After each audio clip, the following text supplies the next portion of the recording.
142장 찬송함으로 새벽 예배를 하나님 드립니다.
전능하사 천지를 만드신 하나님 아버지를 내가 믿사오며 그의 외아들 우리 주 예수 그리스도를 믿사오니 이는 성령으로 잉태하사 동정녀 마리아에게 나시고 본디오 빌라도에게 고난을 받으사 십자가에 못 박혀 죽으시고 장사한 지 사흘 만에 죽은 자 가운데서 다시 살아나시며 하늘에 오르사 전능하신 하나님 우편에 앉아 계시다가 죄로서 산 자와 죽은 자를 심판하러 오시리라.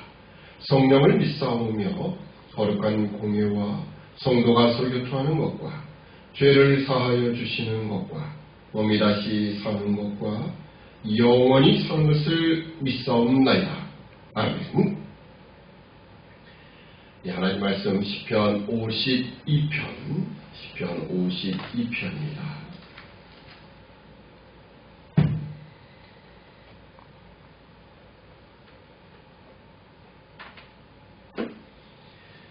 52편 같이 읽도록 하겠습니다. 강포한 자여 내가 어찌하여 악한 계획을 스스로 자랑하는고 하나님의 인자심은 항상 이도라. 네 혀가 심한 악을 꾀하여 날카로운 삭도같이 간사를 행하는도다.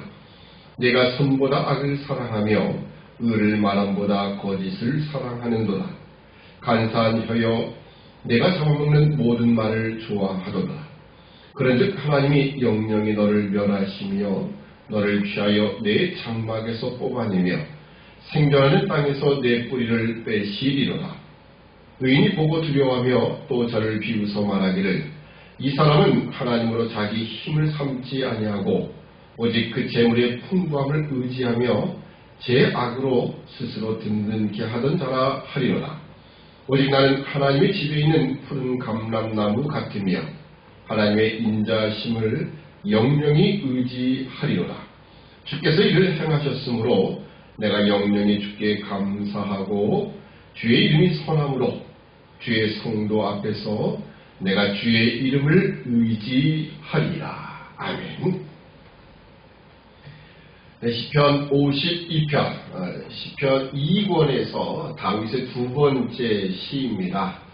제가 시편을 말씀드리며 처음에 올해는 정경 비평 방법으로 성경을 해석하겠다라고 말씀드렸고요.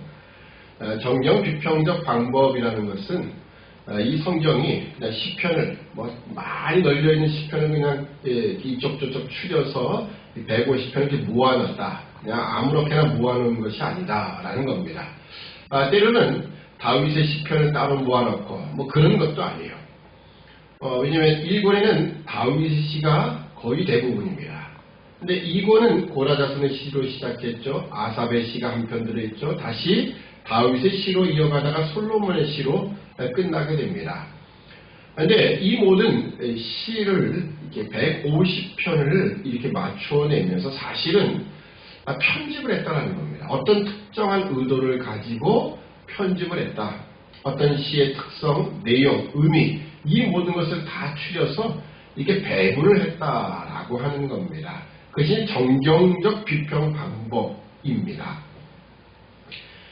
전 같으면 51편은 나단 선지자가 왔을 때 그러니까 그 상황을 설명하고 설교하면 끝이고 오늘도 52편도 이렇게 도액이 사울의 목자당했던 도액이 아히멜렉에게 다윗이 왔었다. 그 얘기를 보고한 다음에 지은 시다라고 하는 그런 표제가 붙어 있습니다. 그래서 그 상황에 맞춰 설교하면 끝나는 거였어요. 그렇지만 이번에 성경을 이 시편을 바라보는 시각은 조금 다르게 보았다라고 이제 말씀을 드렸고요. 그런 차원에서 오늘 우리가 이 52편을 함께 보려고 합니다. 왜냐하면 이것이 만약에 제가 이 시편 편집자였다면은 적어도 다윗의 시를 몰아놨다. 그러면 다윗의 시를 그 시간 순서상으로 맞춰내려고 하지 않겠습니까? 초기에 지었던 시, 그 다음 지었던 시, 말기에 지었던 시, 이렇게 그런 순으로 배열을 하려고 하지, 이것을 다른 의도를 가지고 하려고 하지는 전혀 않을 것 같아요. 네, 오늘 보죠. 51편은 시간 순서로 말한다면, 다윗이 그래도 어느 정도 나이가 들었고, 그리고 왕정 후기, 중기 이후에 해당하는 그런 내용입니다. 그리고 여기 52편은 아직 왕이 되기도 전이에요. 사울이 왕이 있었을 때, 다윗은 쫓겨다니는 생활을 했을 때 그때의 이 시입니다. 그러니 시간 순서는 전혀 아니다라고 말할 수 있겠죠. 그렇다면 왜 시편을 편집한 사람은 이렇게 이렇게 편집을 했을까라고 하는 거죠. 무턱대고 아무렇게나 갖다가 주워 담았다. 그것도 아닙니다. 이것은 마치 150개의 퍼즐을 가지고 순서상으로 맞춰내는 거예요. 그래서 하나의 큰 그림이 보이도록 했다. 아직까지는 제가 시편 1편부터 150편의 큰 그림을 보지 못합니다. 기껏 제가 공부한 부분이, 이제 조금 연구한 부분이, 저도 책을 보고 연구한 부분이 1권을 본 거고, 이제 2권을 보는 가운데 있습니다. 자, 그 중에 우리가 이 52편과 53편을 해석하는 열쇠가 사실 51편에 들어 있습니다. 자, 51편 13절을 보면, 자, 12절부터 읽는 것이 좋겠네요. 12절부터.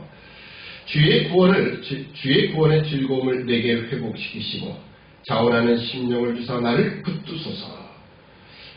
다윗이 나단 선지자가 왔었을 때 당신이 바로 그 사람이다 라고 하는 그 지적을 했을 때 고꾸라져서 회개하던 시였다라고 말씀을 드렸고요. 그 시를 읊으면서 다윗이 10절에 이런 고백을 했었죠. 하나님이여 내 속에 정한 마음을 창조하시고 내 안에 정직한 영을 새롭게 하소서.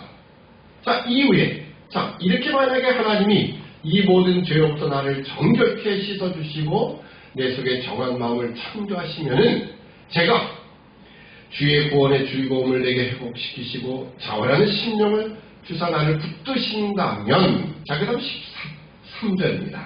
51편 13절. 그러면 내가 범죄자에게 주의 도를 가르치니 죄인들이 죽게 돌아오리이다. 아멘. 아니, 갑자기 다윗은 자신의 범죄를 고백을 하고 난 죄악 덩어리입니다. 하나님 내 속에 정한 마음을 창조해 주십시오. 이러다가 주께서 이 모든 것을 허락하시면 나를 다 회복시키시면 내가 이렇게 하겠습니다 라고 하는데 뭐라고 했냐면 내가 주의 도를 범죄자에게 가르치겠습니다 라는 이런 고백이 있습니다. 우리는 그 다음에 등장하는 시편 52편과 53편을 바로 시편 51편 13절 말씀에 근거해서 좀 바라보는 겁니다. 왜냐하면 시간 순서라도 맞지 않고요. 또는 왜 그것을 이 뒤에다가 배열을 했느냐라고 하는 것을 다른 의도로는 해석을 할 수가 없습니다. 물론 한 편 한 편 떼서 다른 설교를 하면 되겠죠. 그렇지만 이렇게 편집자가 의도하는 것은 이제 자신이 스스로 범죄자였다가 악인이었다가 그 자리에서 회복되었을 때 그가 행하는 행동, 그 바로 주의 도를 오히려 다른 범죄자에게 가르치겠다는 거예요. 물론 여기서 범죄자라고 하니까는 세상의 악한 범죄자들 또는 그런 도덕과 윤리적인 차원에서 잘못된 자를 가르치겠다 그런 건 아닙니다. 오늘 하나님의 백성 안에, 하나님의 백성들 안에도 사실은 이 악인과 같이 이미 우리가 악인이 누군가를 확인했던 것처럼 다윗이 스스로 자신을 악인이라고 말할 수 있었다는 거예요. 그것은 이미 50편에 우리가 함께 확인해 보았던 겁니다. 50편의 아삽의 시 가운데 16절 이하로부터 악인이 누구냐? 라고 하는 그 의미를 사실은 다윗과 같은 비록 신자들 안에도 하나님의 백성 안에도 이런 다윗과 같은 모습을 통해서 우리 안에 나도 악인이다, 죄인이다. 왜? 나는 태어날 때부터 모친이 나를 죄악 중에 잉태했다, 죄 중에 잉태했다라는 것을 고백할 수밖에 없는 자들이라는 거예요. 그러니까 신자는 다른 신자들에게 이런 악을 행하는 나와 똑같은 죄를 짓는 자들에게 내가 바로 하나님을 전하겠습니다. 주의 도를 전하겠습니다. 라는 고백을 했던 겁니다. 그래서 이제 우리가 52편을 함께 보는 겁니다. 자, 52편은 그 시작 자체가 강포한 자요 라는 말로 시작을 하고 있고요. 그 다음에 이제 내일 보는 53편은 어리석은 자 이렇게 기록을 하고 있습니다. 물론 오늘 이 개혁성경과 개혁개정판에 있는 강포한 자라는 이 번역은 좀 의역입니다.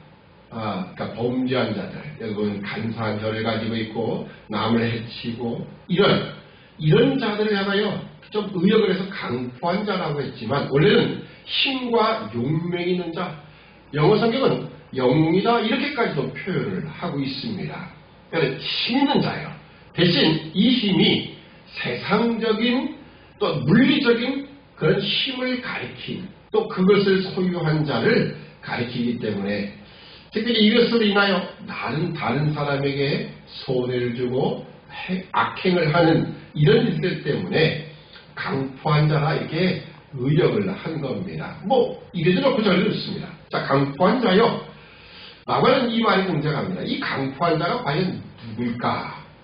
바로 시편 51편 13제에서 보여주는 대로 범죄자에게 내가 주의 도를 가르치겠습니다. 라고 했을 때 이 범죄자 그 한 부류를 이야기하는 겁니다. 자, 이제 52편의 그 궁극적인 이제 배경을 한번 먼저 살펴봅니다. 자, 배경은 오늘 표제에 있던 것처럼 에돔인 도액이 사울에게 이르러 다윗이 아히멜렉의 집에 왔더라 말하던 때에, 이것은 사무엘상 22장 9절 이하로 등장하는 말씀입니다. 사울은 다윗이 도망을 갔어요. 그런데 아무도 이스라엘 땅에서 사울의 백성이라는 자들 가운데 다윗이 어디 있는지 그것을 자신에게 알려주는 사람이 없다라는 거예요. 심지어 사울은 어떻게 생각했냐면 다윗이 행방을 전혀 모르는 거예요. 어디 숨어 있는지도 모르고요. 혹시라도 내가 모르는 곳에 숨어 있다가 나를 해치지는 않을까라는 생각을 가지는 거죠. 물론 다윗은 전혀 그런 생각을 갖지 않았습니다. 그래서 신하들을 다 붙이는 거예요. 니들이 과연 내 신하들이 맞냐? 니들 혹시 다윗과 공모한 자들 아니냐? 이렇게 아마 표현을 했던 것 같아요. 그러자 이 에돔인 도액이 이야기를 합니다. 이 에돔인 도액은 과거 23회상 21장에서 다윗이 처음으로 사울을 피해 도망가다가 첫 번째 들른 곳이 노비라는 성입니다. 놉성은 제사장이 거하던 성이었고요. 그 성에는 우연히인지 아니면 의도적인지는 모르겠지만 제가 사무엘상을 해석할 때는 다윗은 의도적으로 그 성을 향하여 갔다라고 말씀을 드렸습니다. 놉성에 가서 그 제사장에게 사실은 빵을 구했죠. 그리고 이 성에 칼이 없습니까? 라고 하는 질문을 던졌고요. 제사장만이 먹을 수 있는 진설병을, 그 빵을 먹게 되었고요. 그리고 무슨 칼을 얻게 되냐면 골리앗의 칼을 얻게 됩니다. 근데 이 모든 장면, 이 놉성에 있는 아히멜렉 제사장에게 다윗이 왔었던 일들을 이 도액이라는 사람이 봤어요. 사울의 목자장인데 아마 양떼를 가지고 그 주변에서 양을 치다가 아마 그 성에 우연히 이르게 되었고 그러다가 아마 보게 된 것 같습니다. 그래가지고 그때 상황을 이야기한 거예요. 아히멜렉이 다윗에게 빵도 주고 그리고 골리앗의 칼도 주더이다 라고 하게 됩니다. 이것 때문에 어떤 일이 벌어졌냐면요. 도액의 이 말 한마디 때문에 아히멜렉을 비롯한 놉성의 제사장 가족이 85명이 죽었습니다. 제사장이 85명 그리고 그 가족들까지 다 죽임을 당했어요. 엄청난 사건이 벌어진 거죠. 바로 그 사건을 놓고 물론 다윗은 그 당시에 거기 있지도 않았는데 어떻게 알았을지 아니야 아마 소문을 들었을 겁니다. 그리고 아히멜렉의 아들이었던 아비아달인가요? 아비아달이 이 다윗에게 도망을 왔지요. 그것 때문에 알게 되었을 겁니다. 아마 그때 상황에서 지은 시가 아닐까 이렇게 보여집니다. 자, 그래서 이런 강포한 자는 지금 도액이라는 사람을 가리키는 겁니다. 강포한 자여 내가 어찌하여 악한 계획을 스스로 자랑하는고.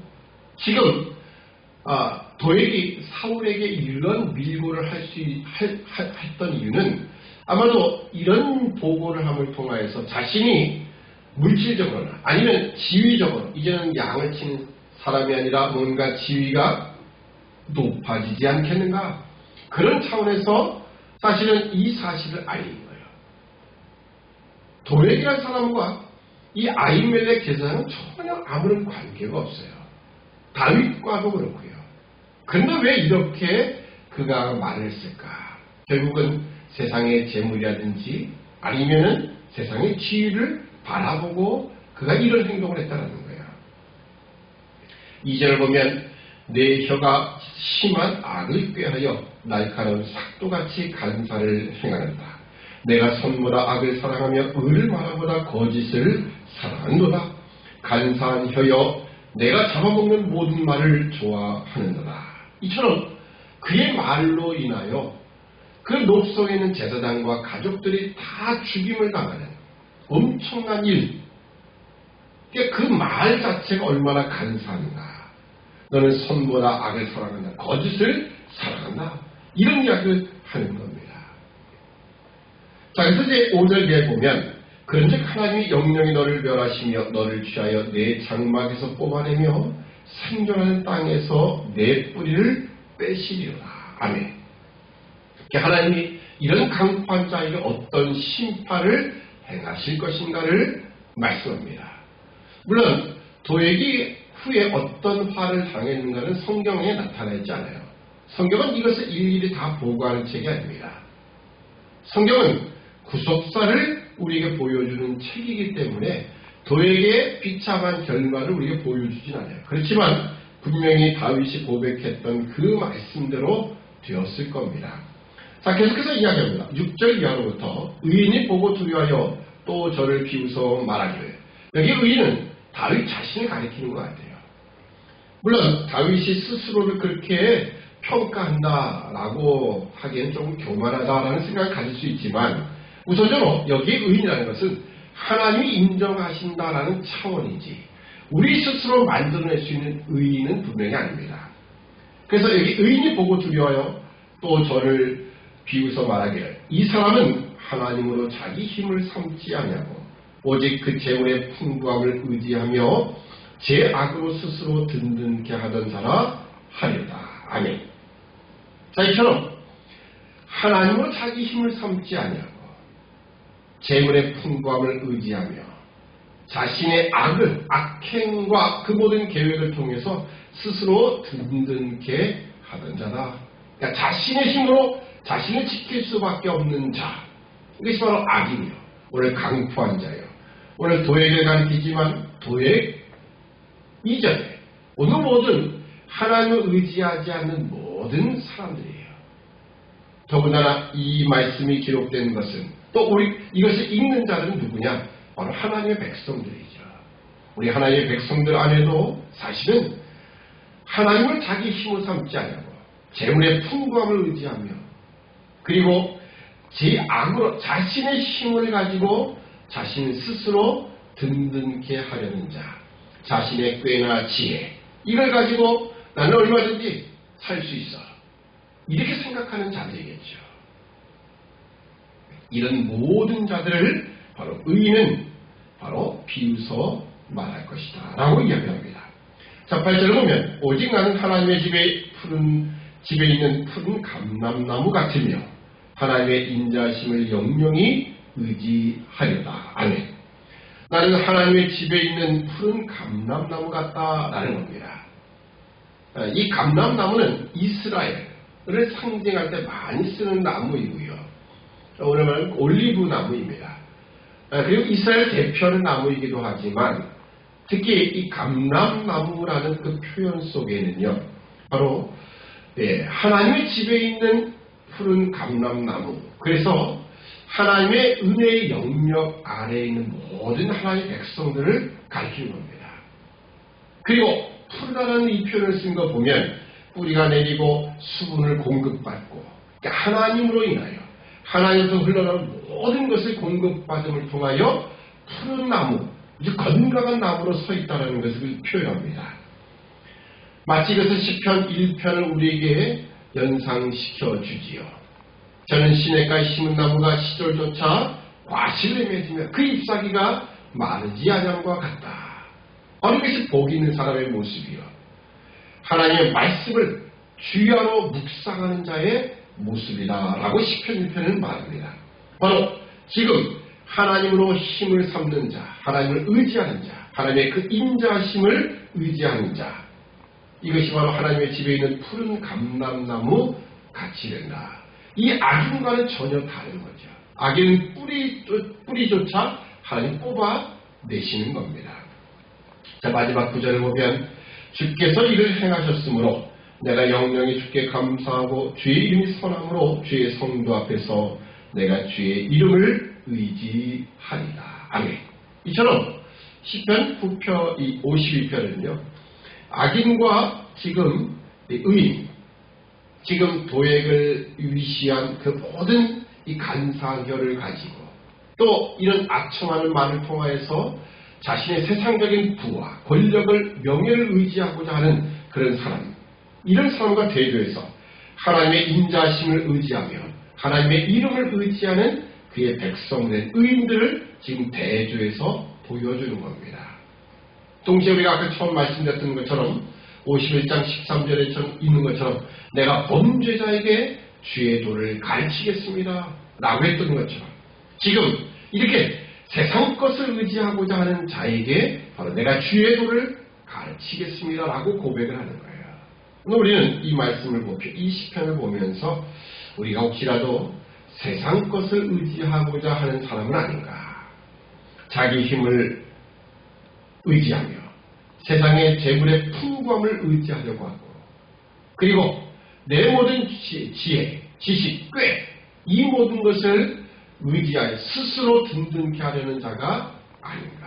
다시 한번 확인해 보며 오늘 우리는 오직 하나님의 이름, 주의 이름을 의지하겠습니다. 오늘 주의 인자심을 내가 영영히 의지하겠습니다. 이 고백이 우리 안에 있어야 할 것입니다. 오늘날 특히 이 세상 사람들은요, 세상은 언제든 자신의 힘을 의지하게 돼 있어요. 재물의 풍부함, 자신의 지식과 지혜, 꽤, 이 모든 것을 의지하게 되어 있지만 오늘 하나님의 백성은 반드시 하나님의 인자심과 그의 이름을 의지하여 나아간 자라라는 것을 다시 한번 확인하는 이 아침이 되어야 할 것입니다. 기도하겠습니다. 사랑의 아버지 하나님, 은혜와 사랑을 참으로 감사합니다. 오늘 다윗은 자신이 하나님께로부터 모든 것을 고백하고 이제 사죄함을 받고 그 인자심의 그 영향 안에 들어갔을 때에 내가 이제 범죄자에게 주의 도를 가르치겠다라고 고백을 했는데 이제 이 도액과 같은 자신의 그 혀의 간사함을 통하여서 결국은 세상의 부와 명예와 권력을 가지고자 했던 자, 하나님을 의지하지 않고 세상의 재물의 풍부함을 의지하고 자신의 꾀를, 지혜를 의지하고자 했던 이 모든 것들을 깨우치게 하시고 이제 하나님을 온전히 의지하되 하나님의 인자하심을 의지하며 주의 이름을 의지함을 통하여 온전한 믿음의 길에 서는 오늘도 신앙의 길을 굳세게 달려가는 우리 모두가 되도록 은총을 허락하여 주시옵소서. 감사하오며 예수님의 이름으로 기도드리옵나이다. 아멘.